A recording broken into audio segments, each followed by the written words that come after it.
Student, last lecture में अपन ने सीखा था कि कंडक्टिविटी डाइल्यूशन के साथ क्या रिलेशन है। कंडक्टिविटी कम हो जाती है अगर डाइल्यूशन आप इंक्रीज़ करोगे, तो अगर डाइल्यूशन बढ़ाओगे तो कंडक्टिविटी क्या हो जाती है, कम हो जाती है। कम इसलिए हो जाती है क्योंकि इसकी जो डेफिनेशन है ना, ये कंडक्टिंग पावर है 1 सेंटीमीटर क्यूब आयन की। ओके, 1 सेंटीमीटर क्यूब में मान लो 2 आयन है, जब आप उसको डाइल्यूट करोगे यानी पानी डालोगे तो वॉल्यूम बढ़ जाएगा और आयन कम हो जाएंगे। तो ये मैंने लास्ट, अगर आपने इससे पहला वीडियो है ना, उसमें विद न्यूमेरिकल इसका प्रूफ दिया था आपको कि जैसे जैसे आप डाइल्यूट करोगे कंडक्टिविटी क्या हो जाएगी, कम हो जाएगी। तो इसमें अपन ने सीखना है मोलर कंडक्टिविटी पे क्या फ़र्क पड़ेगा डाइल्यूशन का। ये देखो भाई, अगर आप डाइल्यूशन करोगे यानी कि वाटर ऐड करते जाओगे तो इस पे क्या फ़र्क पड़ेगा। अगर डाइल्यूशन इंक्रीज़ करोगे तो इस पे क्या फ़र्क पड़ेगा, ये समझते हैं आप। इसका जो फॉर्मूला है, अगर फॉर्मूले को लेके चलूँ मैं, कंडक्टिविटी इनटू 1000/m, थोड़ा सा अगर याद करोगे 1000/m किसके बराबर लिया था अपन, याद है तो आपको, ये लास्ट वीडियो में देख लेना, ये मैंने इसके बराबर रखा था, वॉल्यूम के बराबर। तो क्या या मैं वापस से वॉल्यूम रख सकता हूँ? हाँ जी। तो जो फॉर्मूला मेरे पास आया है वो ये आया है। अब जब डाइल्यूशन करोगे, डाइल्यूशन करने पे के तो कम होगा, के नहीं, कापा, ये तो कम होगा। डाइल्यूशन करने पे के तो कम होगा। अच्छा, जब पानी ऐड कर रहे हो तो वॉल्यूम पे क्या फ़र्क पड़ेगा, वॉल्यूम तो इंक्रीज़ होगा।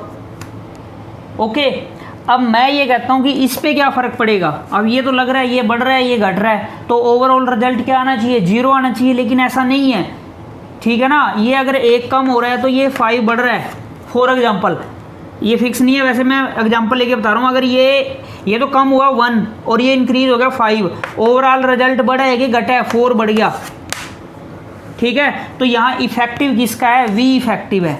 क्या इफेक्टिव है यहाँ पर, वी इफेक्टिव है। अब यहाँ पर कौन इफेक्टिव है, वी, वॉल्यूम इफेक्टिव है, वॉल्यूम ज़्यादा बढ़ रहा है, वॉल्यूम वी इफेक्टिव है, तो वी इफेक्टिव, वी तो बढ़ रहा है, तो मोलर कंडक्टिविटी भी बढ़ेगी। कब, जब क्या बढ़ेगा, डाइल्यूशन बढ़ेगा। मोलर कंडक्टिविटी भी इंक्रीज़ होगी जब क्या इंक्रीज़ होगा, आपका डाइल्यूशन भी इंक्रीज़ होगा। ये आपने अच्छे से ध्यान में रखना है, क्लियर है। नेक्स्ट देखो, हाँ जी, नेक्स्ट देखिए, variation of molar conductivity with concentration. ठीक है जी, variation of molar conductivity with concentration. तो इसमें ये डीबे-हक्कल-ओनसैगर इक्वेशन है भाई, ये अपने को देगी कि कंसंट्रेशन के साथ मोलर कंडक्टिविटी पे क्या फ़र्क पड़ेगा। ओके, ये इक्वेशन है। अच्छा, ये कांस्टेंट है, ये कंसंट्रेशन है, ये molar conductivity at infinite dilution, molar conductivity at infinite dilution, molar conductivity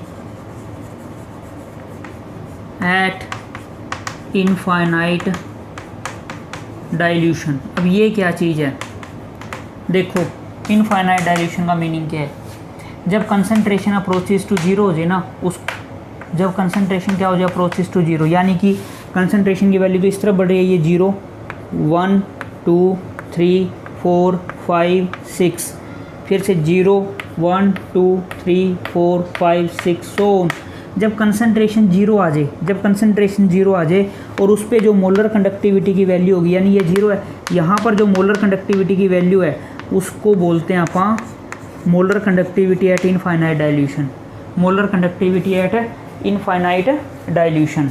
ये ना आगे जाके थोड़ा सा इस पर मिक्स, यहाँ पर अब ये molar conductivity at infinite dilution, इसको ऐसे भी लिख सकते हैं। एक तो बात ये ध्यान दो, इसको ऐसे लिखा सकता है ये, और ऐसे भी लगा देते हैं बुक में कई जगह, तो दोनों एक ही चीज़ है, कंफ्यूज मत होना।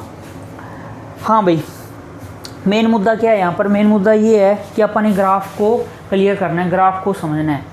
देखो भाई, ये जो है स्ट्रॉन्ग इलेक्ट्रोलाइट के लिए ग्राफ आया है और ये आया है वीक इलेक्ट्रोलाइट के लिए ग्राफ। अब इन बातों को आपने समझना है कि ये हैं क्या, तो सिर्फ ग्राफ पे फोकस करो। ये इक्वेशन आपने लर्न कर लेनी है, ए कांस्टेंट है, ठीक है। तो इनका देखो बच्चे क्या रहेगा सिस्टम, ये ग्राफ कैसे आए हैं। अच्छा, पहले थोड़ा सा रिकैप करो इस चीज़ को कि कंसंट्रेशन, अगर डाइल्यूशन बढ़ेगा यानी कि आप पानी ऐड कर रहे हो तो जो कंसंट्रेशन है उस पर क्या फ़र्क पड़ेगा। नींबू पानी बनाया आपने, 1 गिलास में 1 नींबू और 2 गिलास में 2 नींबू, यानी कि नींबू पानी बनाया आपने गर्मी के अंदर, 1 गिलास के अंदर 1 लेमन आपने ऐड कर दिया, ठीक है।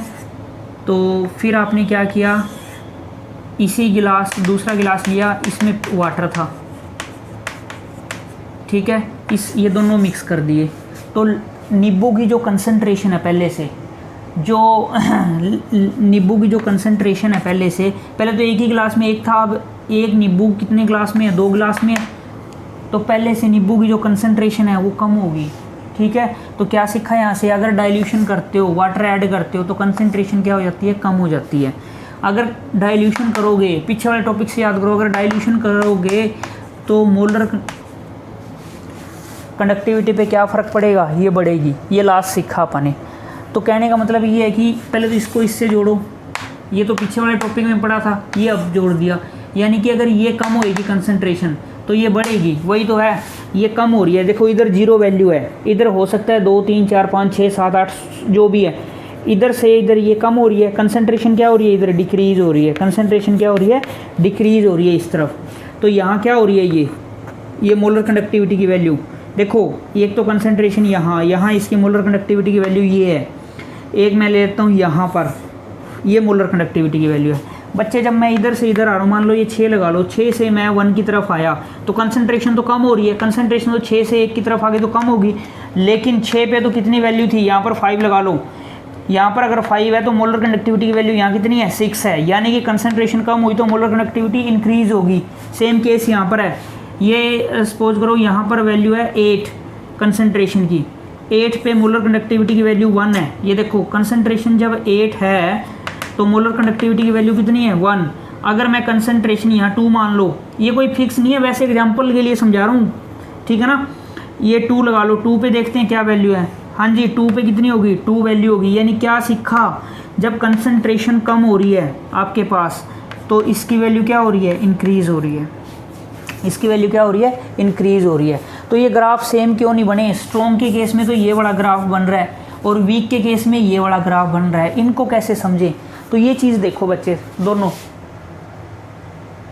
हाँ जी मैं क्लियर करवा रहा हूँ आपको कि डिसोसिएशन से ऐसा क्या, सॉरी कंसंट्रेशन कम हुई तो ये बढ़ क्यों गई, इससे ऐसा क्या हो गया। देखो पहला रीज़न देखो, जैसे ही आप डाइल्यूशन करते हो, क्या करते हो, डाइल्यूशन किया आप लोगों ने, डाइल्यूशन आपने किया तो डाइल्यूशन से क्या हुआ, डाइल्यूशन से डिसोसिएशन बढ़ गया।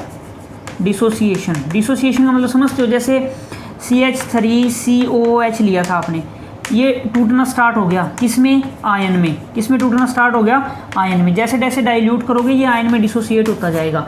अच्छा आयन बढ़ रहे हैं भाई, जैसे जैसे आप डाइल्यूशन कर रहे हो आयन बढ़ रहे हैं, आयन बढ़ेंगे तो कंडक्टिविटी पे क्या फ़र्क पड़ेगा, आयन बढ़ेंगे तो कंडक्टिविटी भी क्या होगी, इंक्रीज़ होगी। तो इसलिए डाइल्यूट करने पे डिसोसिएशन बढ़ता है, डिसोसिएशन बढ़ने से आयन बढ़ेंगे, आयन बढ़ेंगे तो कंडक्टिविटी की वैल्यू भी इंक्रीज़ होगी। डिसोसिएशन हुआ, आयन बढ़े, ठीक है, तो कंडक्टिविटी की वैल्यू क्या होगी, इंक्रीज़ होगी वीक के केस में। फिर स्ट्रॉन्ग के केस में थोड़ा सा डिफरेंस है, क्यों, क्योंकि स्ट्रॉन्ग का मीनिंग क्या है, जो ऑलरेडी डिसोसिएट हो चुका था, ऑलरेडी क्या हो चुका था, डिसोसिएट। KCl एक स्ट्रॉन्ग है, ये ऑलरेडी डिसोसिएट हो चुका था, इसलिए थोड़ा सा डिफरेंस आया, थोड़ा सा इंक्रीज़ हुआ, क्योंकि ये स्ट्रॉन्ग है। स्ट्रॉन्ग क्या होते हैं, स्ट्रॉन्ग की डेफिनेशन ही ये है, इलेक्ट्रोलाइट की जो ऑलरेडी क्या हो, डिसोसिएट हो।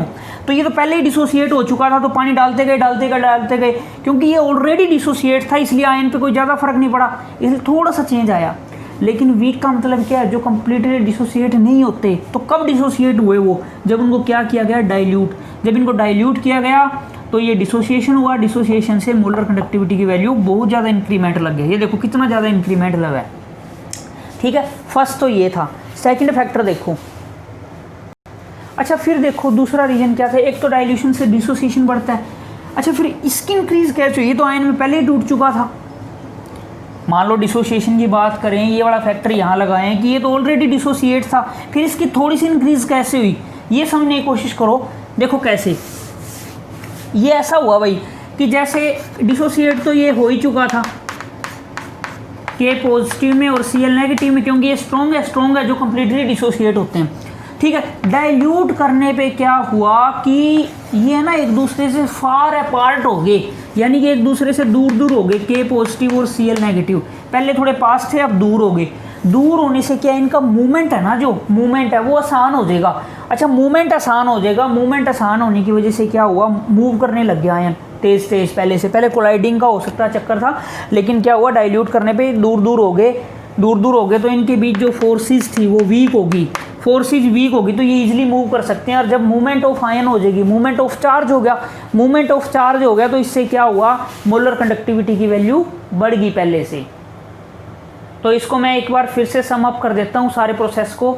वीक के केस में क्या था भाई, जैसे पॉइंट डाला, डिसोसिएशन बढ़ गया, आयन बढ़ गए, मूवमेंट बढ़ गया, मूवमेंट बढ़ा तो मोलर कंडक्टिविटी बढ़ गई, क्योंकि कंडक्टिविटी डिपेंड करेगी मूवमेंट ऑफ आयंस के ऊपर।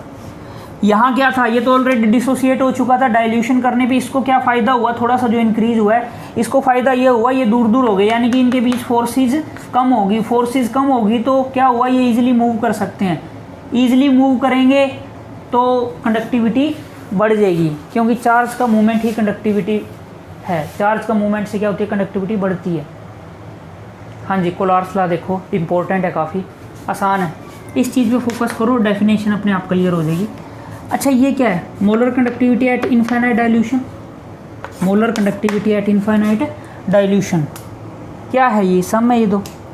अगर मोलर कंडक्टिविटी HCl की फाइंड आउट करना चाहती हो तो सम है किसका, molar conductivity of cation, positive वाले cation, molar conductivity of anion at infinite dilution. दोबारा सुन लो कि जो मोलर कंडक्टिविटी आप HCl की फाइंड आउट करना चाहते हो तो ये तो सम है किसका, molar conductivity of cation plus molar conductivity of anion at infinite dilution.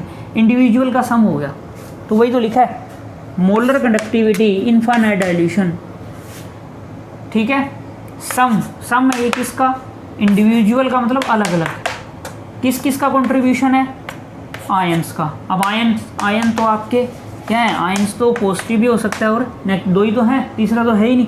Positive वाले को क्या बोलते हैं, कटायन, और नेगेटिव वाले को क्या बोलते हैं, अनायन। ठीक है, किसके हैं ये आयन किसके हैं, इस इलेक्ट्रोलाइट के हैं। अब ये क्यों पढ़ रहे हैं उसका देखो। हाँ भाई, एक एग्जाम्पल और देख लो इस पर थोड़ा सा, ये कैसे लिखोगे इसके लिए, सम ऑफ कटायन और अनायन। ठीक है, इसमें कुछ मिसिंग नहीं लग रहा आपको, ये क्लोरीन यहाँ 3 है और यहाँ पर 1 ही है, तो जब ये नंबर ज़्यादा होगा, यहाँ तो 1 था इसलिए कुछ नहीं फ़र्क पड़ा, यहाँ 3 आ गया, तो इसको कैसे सोल्ट आउट करो, ये कुछ नहीं, कोफिशिएंट आगे लगा देना। क्लियर है बात। एक और एग्जाम्पल देख लो, Al2SO4 की थ्राइस। ठीक है, कुछ ऐसा आ गया मान लो, तो क्या करना है, अपन ने पहले कटायन और अनायन लिख लेने हैं सबसे पहले। तो ये आपका अनायन हो गया, ठीक है, ये क्या हो गया आपका अनायन। क्लियर है। तो अब इसमें ये देखो कि SO4 कितने हैं, 3, तो आगे 3 लगा दो। एल्यूमिनियम कितने हैं, 2, तो आगे 2 लगा दो। तो थोड़ा सा ऐसे भी लिखना सीखना है इस चीज़ को। अब इसकी एप्लीकेशंस देख लेते हैं कि कोलार्स लॉ की एप्लीकेशन क्या है। हाँ जी, पहला यूज़ देखो कोलार्स लॉ का, क्वेश्चन ही आता है इसके ऊपर सीधा, calculate molar conductivity at infinite dilution for weak electrolyte. ये एक वीक इलेक्ट्रोलाइट है, ठीक है। कोलार्स लॉ की हेल्प से आप इसकी कंडक्टिविटी फाइंड आउट कर सकते हैं। आपको गिवन ये है, ये सारे स्ट्रॉन्ग है, स्ट्रॉन्ग इलेक्ट्रोलाइट, स्ट्रॉन्ग, यानी कि स्ट्रॉन्ग का यूज़ करके वीक की आप कैलकुलेट कर सकते हैं मोलर कंडक्टिविटी। पर कैसे, ये देखो बिल्कुल ही आसान न्यूमेरिकल है, ठीक है। और ये बहुत बार पूछा गया भाई, बहुत बार रिपीट हो चुका है यही सेम न्यूमेरिकल। हाँ जी बच्चे, सबसे पहले आपने क्या देखना है, इनको लिख लो, रफली लिखना है आपने। CH3CONA, ये किस में टूटेगा, CH3CONA, CH3CO negative plus Na positive, ये इसमें डिसोसिएट होगा, ठीक है। उसके बाद HCl किस में डिसोसिएट होगा, HCl H पॉजिटिव में और Cl नेगेटिव में। ये रफली करना है ये बड़ा काम आपने। NaCl किस में डिसोसिएट होगा, Na पॉजिटिव में और Cl नेगेटिव में, ठीक है। 3 इक्वेशन आपके पास, नंबरिंग दे दो इनको, 1, 2 और 3। अब तीनों से कुछ ऐसा करना है आपने कि सिर्फ और सिर्फ ये बचे, ये इसका मतलब क्या, CH3COOH किस में टूटता है, ये CH3COO negative plus H positive में। यानी कि ये 2 आयन आपने निकालने हैं इन 3 इक्वेशन से।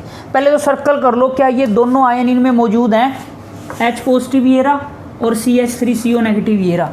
इन दोनों को आपने बाहर निकालना और बाकी सबको ख़त्म करना है। तो ऐसा क्या ऑपरेशन लगाऊं इन तीनों इक्वेशन पे कि बाकी सभी आयन कट जाएं और ये दोनों ही रिमेनिंग रहे। ठीक है भाई, जो अपने को चाहिए ये अपने को ज़रूरत है और इसकी ज़रूरत है भाई। इन यानी कि 1 और 2 को ऐड कर दो और थर्ड को माइनस कर लो। हो सकता है ये आप 1-2, ये डायरेक्ट नहीं है कि आपको ऑपरेशन डायरेक्ट पता चल जाए, रफली करके देख सकते हो आप पहले। लेकिन ये एक छोटा सी ट्रिक है कि भाई जो आपको ज़रूरत हो ना उन दोनों इक्वेशन को जोड़ दो और जो रिमेनिंग है उसको माइनस कर दो। अब इसको माइनस करूँगा मैं, माइनस माइनस, देखो क्या रहता है, -Na plus Na cut, plus Cl minus Cl cut, बचा क्या, जब मैंने ये ऑपरेशन लगाया तो बचा क्या, CH3COO negative plus H positive, ये रिमेनिंग रह गया। और बच्चे इन दोनों का जब सम होगा, इन दोनों के सम से ही तो कंडक्टिविटी इसकी होगी। और अब देखो इसकी वैल्यू क्या दे रखी है, इसकी क्या है और इसकी क्या है, ये चेक कर लेते हैं।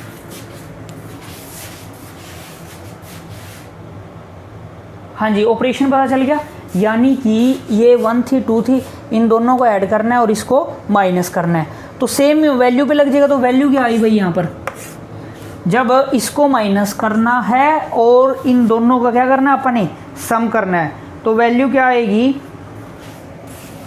वैल्यू आ गई अपने पास 390.5। कर सकते हो आप, इन दोनों को जोड़ लो और इसको माइनस कर दो। और ये वैल्यू किसकी आई है, इस चीज़ पे फोकस करो अब, ठीक है ना। इसको कैसे लिखोगे, थोड़ा सा बता देता हूँ आपको कि आपने क्या किया, इन इक्वेशन 1 2 3, 1 + 2 को ऐड किया, 3 को माइनस किया, ठीक है जी। अब क्या किया आपने कि ये जो वैल्यू आई है, ठीक है, ये किसके बराबर आई है, molar conductivity of CH3CO negative plus molar conductivity of H ion, done है।